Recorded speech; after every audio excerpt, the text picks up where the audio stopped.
자, 오늘 읽은 본문 말씀대로 보면 1절에 예수께서 이 말씀을 하시고 눈을 들어 하늘 우러러 이르시되 아버지여 때가 이르렀사오니, 그러니까 이제 십자가 대속의 때가 이제 이르는 걸 아시고 예수님께서 말씀을 하신 거예요. 아들을 영화롭게 하사 아들로 아버지를 영화롭게 하게 하옵소서. 그러니까 결국 이 말씀이에요. 내가 하나님 능력으로 이 사역을 잘 감당케 하셔서 내가 이 하나님 사역을 감당함으로써 하나님 아버지께 영광을 돌릴 수 있게 하옵소서, 이 뜻인 거예요. 2절에 넘어가면 이제 예수님께서 말씀하셔요. 이 십자가 대속의 사역의 의미에 대해서 말씀을 하고 계셔요. 아버지께서 아들에게 주신 모든 사람에게 영생을 주게 하시려고, 즉 세상 사람들에게 구원을 주시려고 만민을 다스리는 권세를 아들에게 주셨음이로다. 그러니까 결국 만왕의 왕이 되시는 거예요. 그리고 3절에 보면 영생은 곧 유일하신 참 하나님과 그가 보내신 자 예수 그리스도를 아는 것이니라. 이 십자가 대속의 의미를 말씀하고 계셔요. 영생이란 게, 우리의 사람들의 영생이란 게 하나님과 예수님을 올바로 알고 믿는 것이라고 그래요. 아멘, 아멘, 아멘이에요. 4절, 아버지께서 내게 하라고 주신 일을 내가 이루어 아버지를 이 세상에서 영화롭게 하였사오니. 자, 예수님은 진리의 말씀을 하셔요. 아직 십자가 대속을 다 끝내시지 않았어요. 십자가에 달리시기 전인데도 이렇게 그냥 선포를 해버려요. 왜? 일어날 일이 너무나도 명확하니까. 하나님께서 이루실 일이 너무나도 명확하니까 아버지께서 내게 하라고 주신 일을 내가 다 이루었대요. 이미. 아직 안 이루어졌는데. 그리고 십자가에서 마지막 때 돌아가실 때 다 이루었다. 또 그때 다시 말씀하시죠. 내 영혼을 하나님께 맡기나이다. 의뢰하나이다. 이렇게 마지막 기도가 끝나야 사실은 다 하시는 건데, 마치는 건데, 아직 그 전에 이미 선포를 하셔요. 왜? 하나님께서 이루실 일이 너무나도 명확하니까. 그냥 이미 선포를 하세요. 나는 내 할 일을 다 이루었다. 그러면서 그 일로 말미암아 내가 하나님을 영화롭게 했다. 하나님한테 영광을 올려드리는 거예요. 자신의 삶을 통해 하나님께 영광을 올려드리는 거예요. 그러니까 5절에 보면 아버지여 창세전에 내가 아버지와 함께 가졌던 영화로서, 그러니까 창세전에 하나님과 예수님이 하늘나라에 같이 계셨어요. 그때 서로서로 영광스러웠다는 얘기예요. 지금도 아버지와 함께 나를 영화롭게 하옵소서. 지금 이 땅에서 내가 하나님 일을 감당하는 일을 하나님의 능력과 권능으로 끝까지 이끌어 책임져 주시옵소서. 이 기도인 거예요. 자, 그래서 우리가 이 말씀을 보면 하나님의 영광과 예수님의 영광은 어떻게 돼 있다? 서로 연결돼 있다. 예수님이 하나님 뜻에 맞게 삶으로 하나님께 영광을 올려드리고, 하나님은 그로 말미암아 또 예수님을 높여드려요. 그래서 하나님 보좌 우편에 같이 앉으셔요. 그리고 그 영광을 나누시지 않는 분이 그 영광을 같이 나눠요. 그렇습니다. 근데 이 말씀을 우리의 삶에 적용을 할 수 있어요.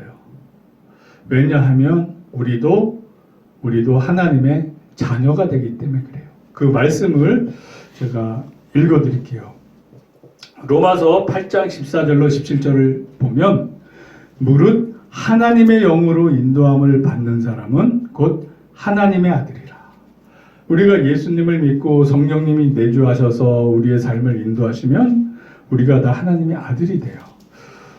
너희는 다시 무서워하는 종의 영을 받지 아니하고 양자의 영을 받았으므로 우리가 아빠 아버지라 부르짖느니라. 그러니까 우리가 하나님을 아빠 아버지라고 부른대요. 하나님을 아버지라고 한대요. 왜? 우리가 영의 인도하심을 받기 때문에, 성령님의 인도하심을 받기 때문에 그때부터는 하나님과 우리의 관계가 부자지간이 되는 거예요. 부자지간. 16절 성령이 친히 우리의 영과 더불어 우리가 하나님의 자녀인 것을 증언하시나니 자녀이면 또한 상속자 곧 하나님의 상속자요 그리스도와 함께 한 상속자니 우리가 그와 함께 영광을 받기 위하여 고난도 함께 받아야 할 것이니라. 그러니까 우리가 이 땅에 살면서 뭐 항상 좋은 일만 누릴 수는 없잖아요. 안 좋은 일이 있을 수도 있고 고난이 있을 수 있어요. 그러나 그것도 다 주님 안에서 우리가 감당해야 될 몫이다. 우리 12제자와 사도 바울 우리 선배님 같은 경우에도 다 이 땅에서 천국을 누리며 사셨지만 또 감당해야 될 몫을 스스로 또 다 감당하셨어요. 세상 사는 게 만만치 않고 호락호락하지 않다는 것은 우리 청소년들도 아는 내용이에요. 오히려 요즘 막 20대, 30대 젊은 나이에 그냥 살기가 힘들다고 유명을 달리하는 경우도 많잖아요. 그렇습니다. 자, 그럼 우리가 하나님과 부자지간이 됐어요. 그럼 우리가 부자지간이 되면 우리가 어떻게 해야 예수님처럼 하나님께 영광을 돌릴 수 있을까? 그리고 하나님께서 우리를 영화롭게 하실까? 그걸 한번 생각해 보자고요. 자, 그래서 우리가 하나님의 자녀가 되는 것은 being이에요? doing이에요? be 동사. 우리의 존재 자체예요? 아니면 do? 뭔가 우리가 일을 해야 하나님의 자녀가 되는 거예요? 우리가 하나님의 자녀가 돼서 영광을 돌리기 위해서는 doing보다는 being이 먼저 돼야 돼요. 그러니까 예수님을 우리의 구주로 믿고 의지하고 그분의 사랑 안에 들어가 있는 being이 먼저 돼야 돼요. 그러고 나서 하나님은 사랑이시니라. 이게 하나님 자체도 사랑이시래요. 그분의 존재 자체, being이 사랑이에요. 그러나 하나님의 존재 그 사랑이 being에서 끝나지 않아요. doing으로 넘어가요. 즉 예수 그리스도를 이 땅에 보내셔서 그분의 사랑을 우리에게 확증해 주셔요. 즉 하나님은 사랑 그 자체신데 사랑에서 그냥 being에서 끝나는 게 아니라 doing까지 가요. 그럼 우리는 그분의 자녀로서 어떻게 돼요? 성령님의 인도를 받아요. 그러면 우리가 being이 됐어요. 그분의 자녀가 됐어요. 그럼 자녀로서 그분 안에 있게 되면 자연스럽게 doing이 나와요. 뭐로서? 기독교인으로서, 크리스찬으로서. 크리스찬으로서의 정체성이 뭐냐? 하나님이 사랑이듯이, 예수님이 사랑이듯이 우리도 사랑의 being이 돼야 돼요. 사랑의 존재가 돼야 돼요. 사랑의 존재가 되면 저절로 사랑의 doing이 나오게 돼 있어요. 그래서 우리가 예수님을 믿는다 하면서 사랑이 없으면 뭐다? 말짱 꽝이다. 그게 어디에 나와요? 우리 성경에 고린도전서 13장에 나와요. 제가 읽어드릴게요. 고린도전서 13장 1절을 보면 내가 사람의 방언과 천사의 말을 할지라도 사랑이 없으면 소리나는 구리와 울리는 꽹과리가 되고. 그러니까 성령 세례 받았어요. 그래서 방언을 받았어요. 그래서 뭐 엘샬라리알라리알라 막 방언을 한단 말이에요. 막 천사의 말을 한단 말이에요. 그러나 은사를 받아서 방언을 하고 병치유를 막 해도 그 안에 사랑이 없으면 소리나는 구리와 울리는 꽹과리래요. 하나님 보시기에 무의미가 되는 거예요. 꽹과리 소리 옆에서 귀에 대면 얼마나 쟁쟁거리고 시끄러워요. 그렇게 의미가 없다는 거예요. 이전에 내가 예언하는 능력이 있어 모든 비밀과 모든 지식을 알고 또 산을 옮길 만한 모든 믿음이 있을지라도 사랑이 없으면 내가 아무것도 아니요. 막 산을 옮길 만한 믿음이 있어도 사랑이 없으면 아무것도 아니래요. 이게 우리는 믿음을 강조하는 크리스찬임에도 불구하고 이 믿음이 생긴 다음에는 중요성이 사랑으로 넘어가는 거예요. 아무리 믿음이 좋아도 산을 옮길 만한 믿음이 있어도 사랑이 없으면 아무것도 아니라는 거예요. 누구의 관점에서? 하나님의 관점에서. 왜? 하나님은 사랑이시기 때문에 자기의 자녀들이 자기와 동일해지기를 원하시는 거예요. 그리고 3절을 보면 내가 내게 있는 모든 것으로 구제하고 또 내 몸을 불사르게 내줄지라도 사랑이 없으면 내게 아무 이익이 없느니라. 야, 이거 정말 내 재산을 다 팔아서 부리우토끼를 다 해도 사랑이 없으면 무의미하대요. 내가 다른 사람을 살리기 위해서 내 몸을 막 불살라도 사랑이 없으면 의미가 없대요. 이게 성령님으로 충만한 우리 사도 바울 선배님의 말씀이에요.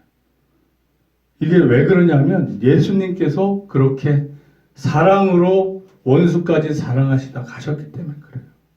그래서 사랑이 없으면 사랑 없이 행하는 이런 봉사, 이런 희생, 구제 이런 게 의미가 없다는 거예요. 자, 그러면 우리 사랑이 도대체 뭐냐? 우리 고린도전서 13장 우리 한번 다 같이 찾아보기로 해요. 사랑은 오래 참고 사랑은 온유하며 시기하지 아니하며 사랑은 자랑하지 아니하며 교만하지 아니하며. 이게 사랑이래요. 사랑이 추상적이지 않아요. 오래 참고 온유하고 시기하지 아니하고 자랑하지 아니하고 교만하지 않은 게 사랑이래요. 그러니까 우리는 항상 우리가 이 사랑 안에 있는가, 하나님이 원하는 이 사랑 안에 있는가 돌이켜봐야 돼요.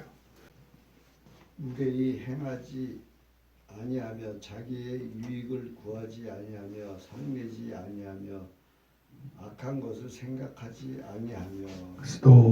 자, 남한테 무례하게 행하는 것도 사랑이 아니래요. 그러니까 남이 싫어하고 기분 나빠하는 거는 그것도 무례한 게 될 수 있기 때문에 그렇게 하면 안 된대요. 그리고 자기의 유익을 구하지 않는데요. 내 이익을 위해서 남을 사기치거나 그러면 이것도 사랑이 아닌 거예요. 남의 이익도 생각해줘야 돼요. 그리고 성내지 아니하고 화가 날 수는 있겠죠. 어떻게 사람인데 화가 안 나겠어요. 하지만 가능하면 성내지 아니하는 거예요. 성내지 아니하고 악한 것을 생각하지 아니하는 거예요. 악한 것. 그러니까 누군가 나의 마음을 상하게 했어요. 그러면 속으로 잘못됐으면 좋겠다. 걸어가다 빙판에 자빠져서 뒤통수가 좀 깨졌으면 좋겠다. 이런 생각을 하는 게 사랑이 아니라는 거예요. 주를 기뻐하지 않으며 진리와 함께 기뻐하고. 아멘. 불의를 기뻐하지 아니한대요. 그리고 진리와 함께 기뻐한대요. 그러니까 뭔가 거짓말로 흥하는 일, 뭔가 이 올바르지 않은 일이 벌어지는 거를 좋아하면 안 돼요. 그럼 마음 아파해야 돼요. 그리고 기도를 해야 돼요. 하나님한테. 하나님, 이 거짓이 판치지 않는 세상, 진실이 통하는 세상이 되게 해주십시오. 그게 사랑이래요. 모든 것을 참으며 모든 것을 믿으며 모든 것을 바라며 모든 것을 견디느니라. 아멘. 야, 예수님이 이렇게 살다 가셨어요. 우리 예수님 보시기에 우리가 얼마나 답답했어요. 12제자들도 얼마나 처음에 답답했어요. 믿음도 잘 안 자라고. 하지만 모든 것을 참으며 또 그들이 믿음이 성장할 것을 또 모든 것을 믿으며 또 그들이 주님 안에서 귀한 사람들이 될 것을 모든 것을 바라며 그리고 모든 것을 견딘대요. 그러니까 우리 이 지금 고린도전서에 나온 이 사랑의 내용을 보면 참고 견디고 인내하고 이런 특징이 사랑이 많이 있어요. 왜? 예수님이 그렇게 살다 가셨잖아요. 예수님이 그렇게 살다 가셨잖아요.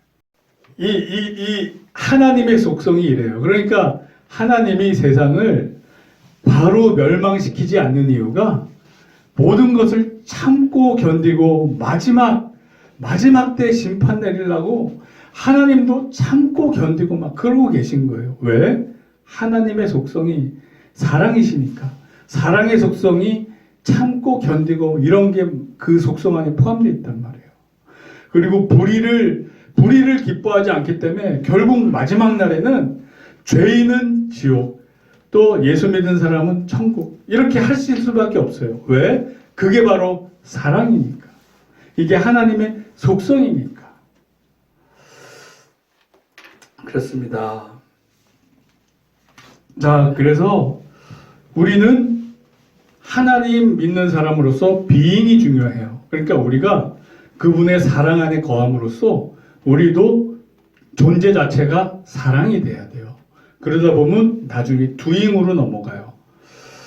그래서 그 비슷한 사례 제가 한 가지만 더 말씀드릴게요. 사도행전 1장 4절로 5절, 8절을 보면 이런 말씀이 있어요. 예수님께서 하신 말씀인데 사도와 함께 모이사 그들에게 분부하여 이르시되 예루살렘을 떠나지 말고 내게서 들은 바 아버지께서 약속하신 것을 기다리라. 요한은 물로 세례를 베풀었으나 너희는 몇 날이 못되어 성령으로 세례를 받으리라 하셨느니라. 오직 성령이 너희에게 임하시면 너희가 권능을 받고 예루살렘과 온 유대와 사마리아와 땅끝까지 이르러 내 증인이 되리라 하시니라. 즉 너네가 나를 믿지만 너네가 성령 세례를 받기 전에는 증인이 되지 못한다. 그래요. 성령 세례, 즉 우리 안에 성령님으로 충만하게 채워져야 증인이 될 수 있어요. 성령님으로 충만하게 채워져야 성령님의 열매를 맺을 수 있어요. 사랑, 희락, 화평, 오래 참음, 자비앙성, 충성, 온유, 절제. 이 비잉이 돼야 내가 증인으로서 제자로서 준비가 돼야 doing도 할 수 있어요. 그래서 내 안에 사랑이 없이 하나님을 열심히 한다고만 하다가 괜히 사랑 없이 행하다가 상대방이 예수 믿는 사람이 왜 저래? 예수 믿는 사람이 왜 사랑도 없어? 예수 믿는 사람이 왜 돈만 밝혀? 예수님 믿는 사람이 왜 이렇게 이기적이야? 이래 돼 버리면 이 전도한다고 접근했다가 오히려 그 일을 그르칠 수가 있어요. 그래서 우리가 비잉이 먼저 돼야 돼요. 우리 안에 예수 그리스도의 사랑으로 먼저 충만해져야 돼요. 그래야 모든 자연스러운 활동 중에 예수님의 사랑이 전달되고 예수님의 구원이 전달돼요. 아멘. 아멘. 저와 여러분들이 그래서 항상 사람 살다 보면 실수 다 해요. 우리는 예수님이 아니니까 완벽하지 못해요.